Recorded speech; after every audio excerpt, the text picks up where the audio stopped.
शख्स था अमर बिन अब्दे वुद, 90 साल का बूढ़ा, लेकिन जब तलवार लेके मैदान में आता था तो 1000 आदमी के मुकाबले में लड़ता था। और लोग जगह जगह ये कहते थे तू तो इस तरह है जिस तरह अमर बिन अब्दे वुद लोगों को डराता है, तो उस तरह हो गया। ये उसके इर्द गिर्द के लोग उसकी मिसालें देते थे। जंगे खंदक जब हो रही थी तो ये मुकाबले में आ गया।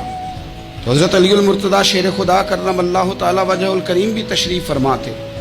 अब पूरे अरब के अंदर इसके बारे में ये कहा जाता था कि उससे ना लड़ो, वो तो खूनखार है, वो तो दरिंदा है, वो तो जंगली शेर की तरह आता है, वो तो काट खाने को दौड़ता है, उससे कौन लड़े। एक ख्याल था, ज़हन बना दिया लोगों ने कि अमर इब्न अब्दे वुद के मुकाबले में कोई नहीं आ सकता। खंदक में ये आया, इसने ललकारा मुसलमानों को, आओ वो तुम्हारी जन्नत किधर है जिसके बारे में तुम कहते हो कि हम शहीद होंगे, तो आओ मेरे मुकाबले में निकलो।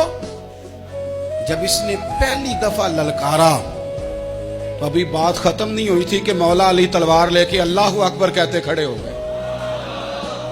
हुजूर ने फरमाया बैठ जाओ। हजरत अली फिर बैठ गए। वो फिर पुकारा, उठो कोई मेरे मुकाबले में। तो मौला अली शेर खुदा फिर खड़े हो गए, फिर खड़े हो गए।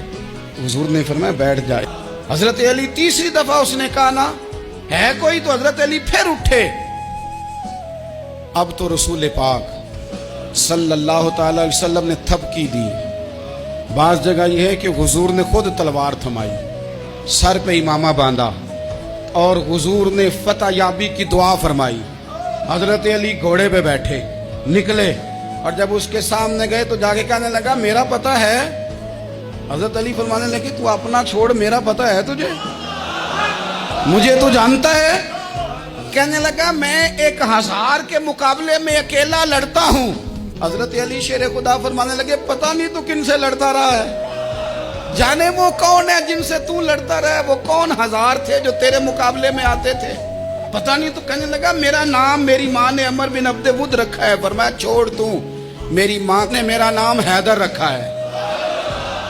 कहने लगा तेरी उम्र छोटी है, कोई बड़ा ला। फरमाने लगे ये तो जब हंजे में पंजा मिलेगा तो पता चलेगा उम्र किसकी छोटी है। अभी तू कहानियों से मुतासर करना चाहता है, तू चाहता है कि तू प्रेशर डाले और मैं तेरी बात सुनूं, तो मुकाबले में आ, डींगे ना मार, कहानियां ना सुना। दीवारें हिलती रहती हैं और दर कांप जाता है। अली का नाम सुन के अब भी खैबर कांप जाता है। तू मुकाबले में आ, तू बातें बना रहा है, कहानियां सुना रहा है। तो कहने लगा तू बच्चा है, मैं चाहता नहीं तेरा खून बहाऊं। तो हजरत अली कहने लगे मैं बड़े दिन से परेशान हूं कि किसी बेईमान का खून बहाया क्यों नहीं, मेरा बड़ा दिल कर रहा है तेरा खून बहाऊं। उसने बड़ी जोरदार ज़रब लगाई, गुस्से में इतना पागल हुआ, क्योंकि उसके बारे में मारूफ था कि वैश्य मिजाज आदमी, इतना सख्त पागल हुआ गुस्से में, उसने अपने घोड़े के पैर काट डाले। पहले तलवार घोड़े को दे मारी, उसको काट के दौड़ा, बड़ी जोर से उसने ज़रब लगाई हजरत अली पर। हजरत अली ने जब रोकी तो वो ढाल टूट गई हजरत मौला अली, और आपके इमामे को उसकी तलवार भी लगी। आपने फरमाया दिखा लिया तूने जोर, अब मेरी बारी है। हजरत मौला अली शेर खुदा का कद बज़ाहिर छोटा था। सहाबा कहते हैं हम दूर से देख रहे थे, अल्लाहु अकबर कह के थोड़ा सा जमीन से वो उठे, थोड़ा सा उठे और फिर दोबारा नहीं उन्हें तलवार चलानी पड़ी। एक ही ज़रब लगाई और उसके 2 टुकड़े करके उसे जमीन पे फेंक दिया।